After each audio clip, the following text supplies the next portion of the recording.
पंडित दयानंद पांडे जी विवाह समारोह की भाग दौड़ और बागडोर दोनों संभाले हुए थे। ना जी, आज वो यहाँ किसी यजमान के आगे पंडित जी बने नहीं बैठे थे। आज उनकी अपनी बिटिया का विवाह कार्यक्रम संपन्न होने को है, जिसके लिए उन्होंने जमीन आसमान एक किया हुआ था।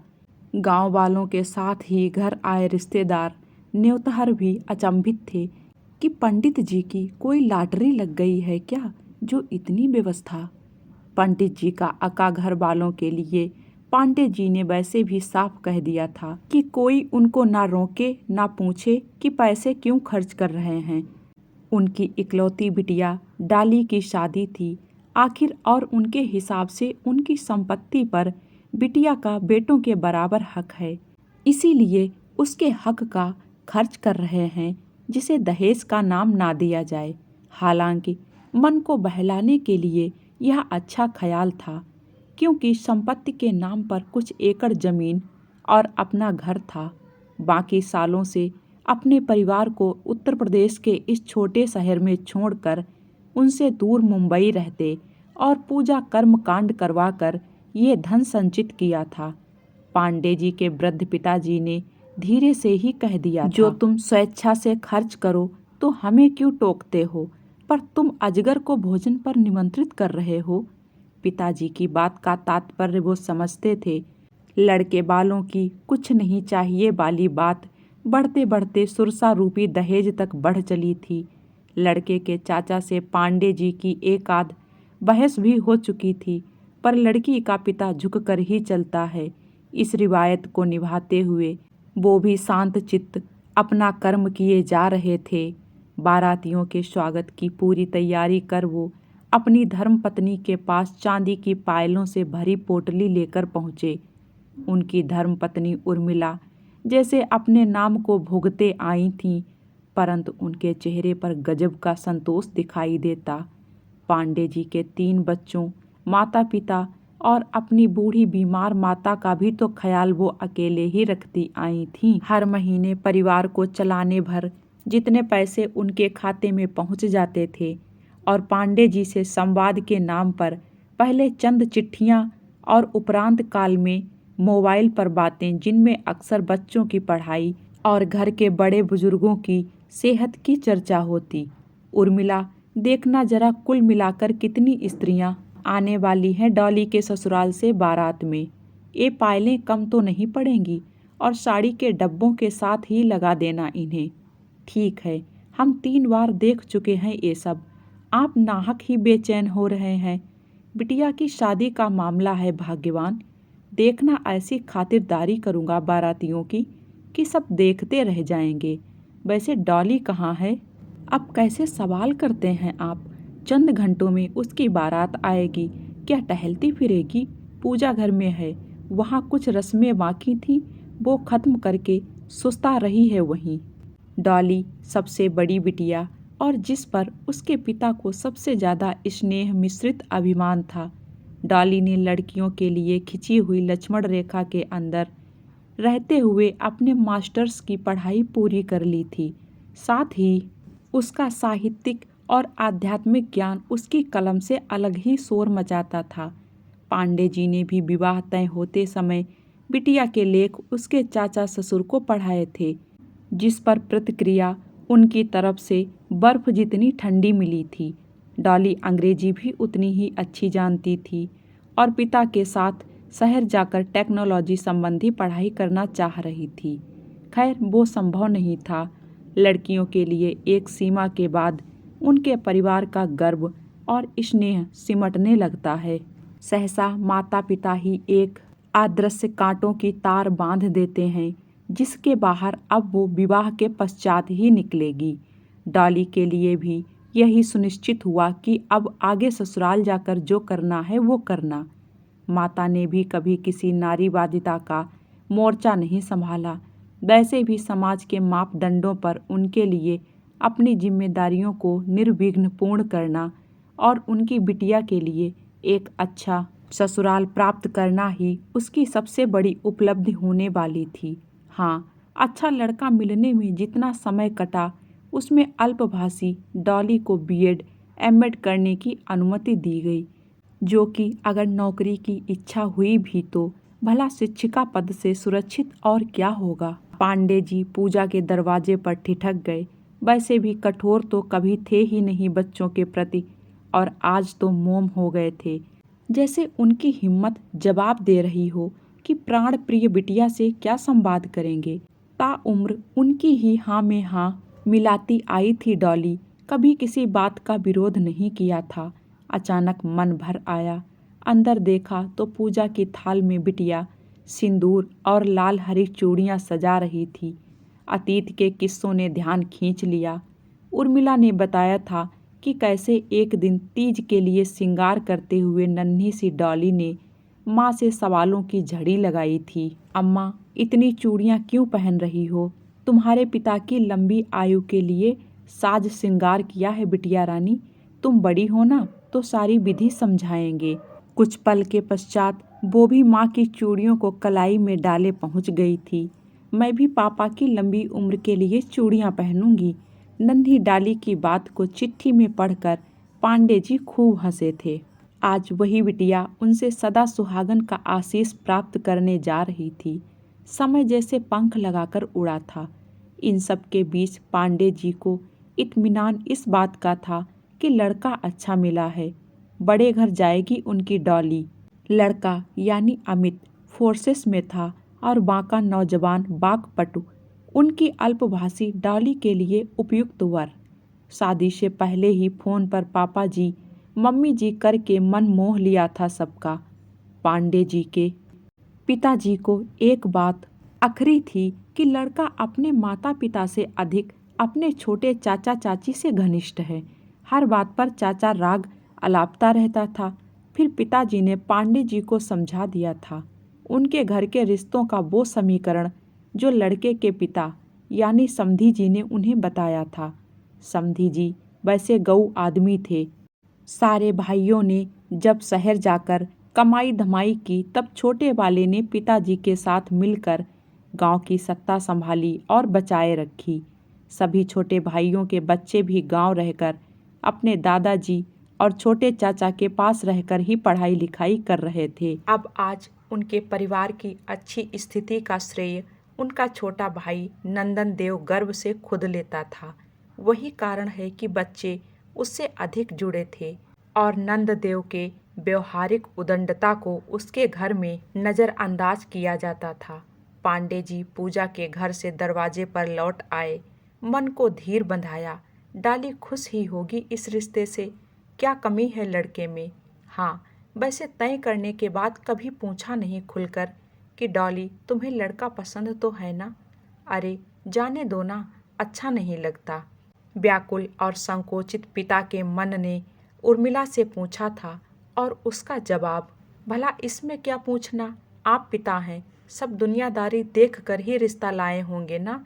बित्ते भर की बच्ची को क्या समझ, और सुई से लेकर पहाड़ जितनी चीज़ें आपने अपनी लाडली के लिए संजो दी हैं। चिंता ना करिए, खुश रहेगी। उर्मिला की बातों से संतोष मिला था। ना जाने उर्मिला के अंदर इतनी सकारात्मक ऊर्जा कहाँ से आती है। उर्मिला सकारात्मक थी, पर डॉली की माँ एक बार चिंतित जरूर थी। तब सहमते सकुचाते पांडे जी ने पूछा था कि सैनिक लड़का क्यों, और कोई देखते हैं, 1 साल रुक जाते हैं, उसका चचेरा भाई वो जो लेक्चरर है उससे बात चलाएंगे। अरे नहीं, ठीक है, वर्दी का रौब ही अलग होता है, और भाग्यशाली है जो देश सेवा में जीवन समर्पित करेगी।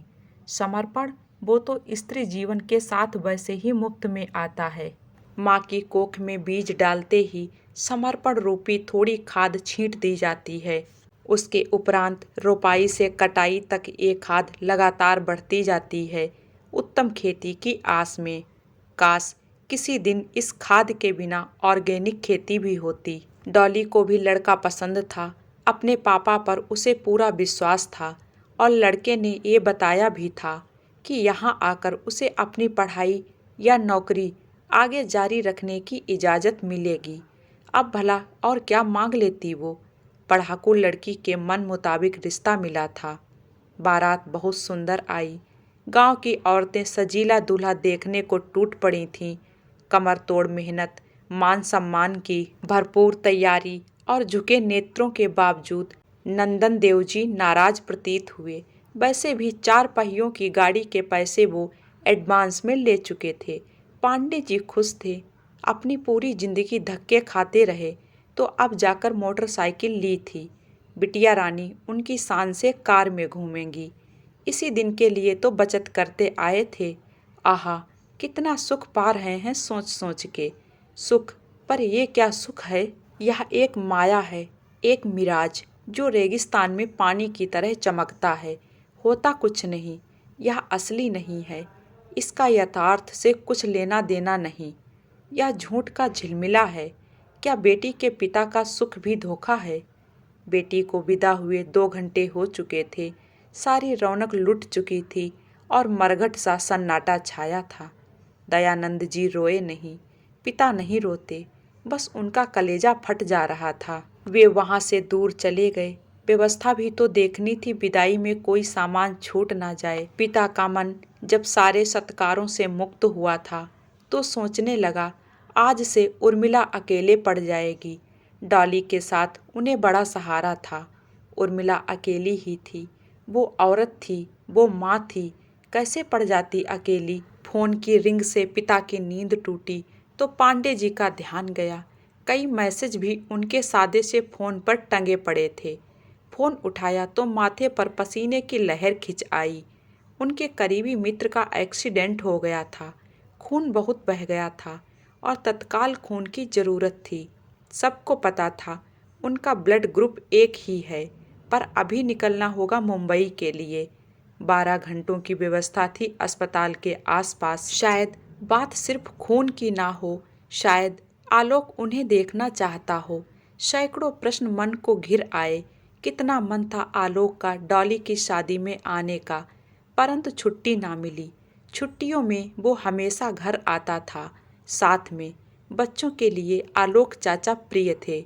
झटपट एक झोला बांधा और उर्मिला को जाने की खबर दे दी। अरे, परंतु पग फेरे करने हैं।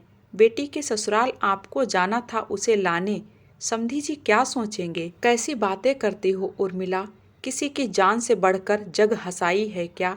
बड़ा बेटा है हमारा त्रिलोक, वो बच्चा नहीं है। वो जाएगा, बहन को लिवा लाएगा। और मैं एक बार डॉली को पूछ लेता हूँ। अरे, फिर उसे क्यों बताना? बच्ची परेशान हो जाएगी वहाँ। अपने रीति रिवाजों को देखने दो। नहीं नहीं, उसका जानना हक है। कल को कुछ हुआ तो क्या जवाब दूंगा? उर्मिला ने कुछ नहीं कहा।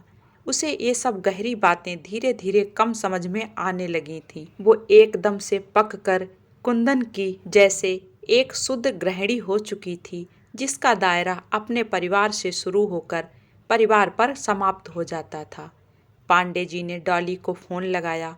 बिटिया की आवाज़ कुछ ही घंटों में सयानी महसूस हो रही थी। हाँ पापा, मैं ठीक हूँ। सारी बातों का सार 2 लाइनों में समझाते हुए उन्होंने बिटिया से बस इजाज़त मांगी। ये कोई पूछने की बात है भला? आपकी ज़रूरत है उन्हें, ये रस्में रिवाजें तो होते रहेंगे। बिटिया की बात से आश्वस्त होकर वो चले गए। त्रिलोक ने कार्यभार संभाला और खबर भिजवा दी कि भाई जाएगा, पर हुआ वही जिसका उर्मिला को डर था। नंदनदेव नाराज हो गए। तुम्हारे पिता ने अपमानित किया है, नई बहू से कह दिया। पिता को झुके सर के साथ यहाँ होना चाहिए था। कहीं कुछ कमी ना रह गई बिटिया की? गलतियाँ माफ़ करना। आध आध गिड़गिड़ाहट सुनने की उनकी तमन्ना अधूरी रह गई। डॉली कुछ ना बोली। उसे पता था ये सब देखना होगा, झेलना होगा। सब कुछ परी कथा सा नहीं होता। कुछ रिश्ते गर्म सूखे रेगिस्तान से होते हैं, जिन्हें हर रोज लांघना पड़ता है। जीवन ऐसा ही है। अमित भी नाराज थे, क्योंकि चाचा नाराज थे। अमित रात में आए तो डॉली मुंह फेर कर सो रही थी। आंसुओं की पहली रात थी और तकिए से पहली मुलाकात। समझ में आ गया था ये सब अब लंबा चलेगा। अमित ने कलाई पकड़ी और अपनी तरफ आने को कहा। आग्रह नहीं, आदेश था। सुनो, चाची भी नाराज हैं। ऐसी कौन सी बात हो गई? क्या आपके यहाँ कोई इमरजेंसी वाली स्थिति को समझता नहीं? पर वो अपने भाई तो ना थे, हम अपने हैं, समझने का फेर है। पिता सी जिद्दी हो। डॉली कुछ न बोली। पिता के लिए कुछ सुनना असहाय था और आगे कुछ कहना सुनने को आमंत्रण देना। एक काम करो, चाची के पैर दबा दो, वो खुश हो जाएंगी। मेरे सर में दर्द है अमित जी। माँ जी ने भी मना कर दिया पैर दबाने से। चाची भी सो गई होंगी। नहीं, तुम आओ, कहते हुए उसे वह लगभग घसीटते हुए ले आया चाची के कमरे में। मारे अपमान के वो गड़ी जा रही थी। महलों सा घर, बड़े लोग और ऐसी हरकतें। बाहर से सब कुछ कितना सामान्य लगता है। घर की भीतरी दीवारों के भीतर कितनी तहें जमी होती हैं, जिन्हें बाहर का आदमी देख कर भी कभी नहीं समझ पाता। बरसों से जमी परतें जो सिर्फ उनके लिए ही खुलती हैं जो उनके भीतर जीते हैं। चाची ने पैर नहीं दबाया, पर उनकी कुटिल मुस्कान और तंज। अरे रहने दीजिए अमित बाबू, आपकी मैडम कहीं पापा से शिकायत ना लगा दे। वैसे भी कलम वाले हाथ हैं, कल को हमारे ऊपर ही कुछ लिख कर छाप देंगे कि हाय रे अत्याचारी ससुराल वाले। अमित नाराज होकर तकिया उठाए और ऊपर बरसाती को सोने चले गए। डाली सुबकती रही और सो गई। त्रिलोक आया और बहन को विदा करा के ले गया। ठंडे स्वागत ने उसे भी सब समझा दिया था। पग फेरे की रस्में हो गईं। डाली वापस 2 दिन बाद ससुराल चली आई। आलोक अंकल की जान बच गई थी और ये सारे अपमानों पर मरहम था। अमित प्यार करते थे, पर बात जब चाचा चाची की आती तो जादू से बंधी हुई गुड़िया की तरह बिगड़ने लगते। पहली तीज पर पिताजी खुद आए विदा कराने। पहले चाचा ससुर ने नखरे दिखाए, फिर जाने दिया। मन में बदला लेने का कीड़ा कुलबुलाता रहा।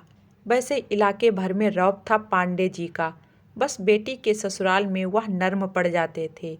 डॉली मायके आई तो खुश रहने लगी थी। अमित से भी फ़ोन पर अच्छी अच्छी बातें हो जाती थीं। दूरियां उन्हें रास आ रही थीं। इधर बच्चों की नानी और पांडे जी की सास ज़्यादा बीमार रहने लगी थीं। पांडे जी की भी पूजा पाठ का काम लोकल शहर में ही संभालने की कोशिश में लगे हुए थे। उर्मिला को अकेले छोड़ना सही नहीं होगा। नंदन देव के आग्रह के बावजूद डॉली की विदाई नहीं की। कह दिया कि अभी यहाँ ज़रूरत है हमें, लेकिन वे ये नहीं समझे क्योंकि समझना नहीं चाहते थे। फिर दिल पर लिया, अमित तुम्हारे ससुर ने अपमान कर दिया। अमित फिर फ़ोन पर डॉली को समझाता, पापा से बात करो, यूँ चाचा जी को अपमानित ना किया करें। कौन सा अपमान? किसके बारे में बात करे वो पिता से?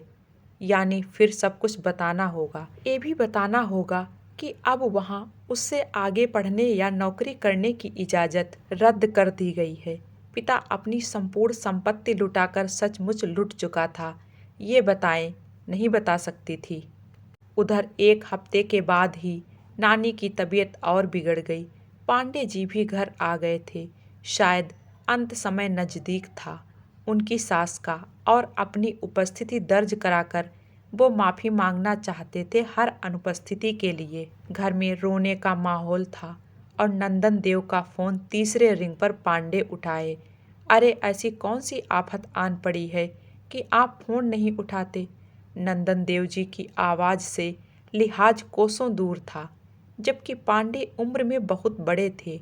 रिश्ता ना सही, उम्र का लिहाज बनता ही था। स्वर को संयमित करके माताजी के स्वास्थ्य को बताते हुए उनका गला रुंध आया।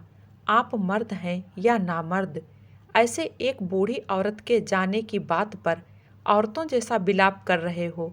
हमारे ही घर की बहू को उसको अपने घर नहीं भेज रहे हो। आपकी हिम्मत की दाद दूं या बेवकूफ़ी पर हंसूं? पांडे जी का खून खौल उठा, पर कुछ नहीं कहा। और आप एक बार कान खोलकर सुन लीजिए, मेरी धर्म पत्नी जी का जन्मदिन है सोमवार को। इस रविवार विदाई नहीं की तो बिटिया अपने यहाँ ही रख लीजिए, फिर आइएगा मत गिड़गिड़ाते हुए।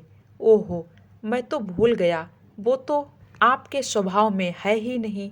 तो ठीक है, अब बिटिया यहीं रहेगी अपने घर। लेकिन हाँ, कन्यादान किया है, परंतु आपकी बहू के साथ ही वो हमारी बेटी भी है।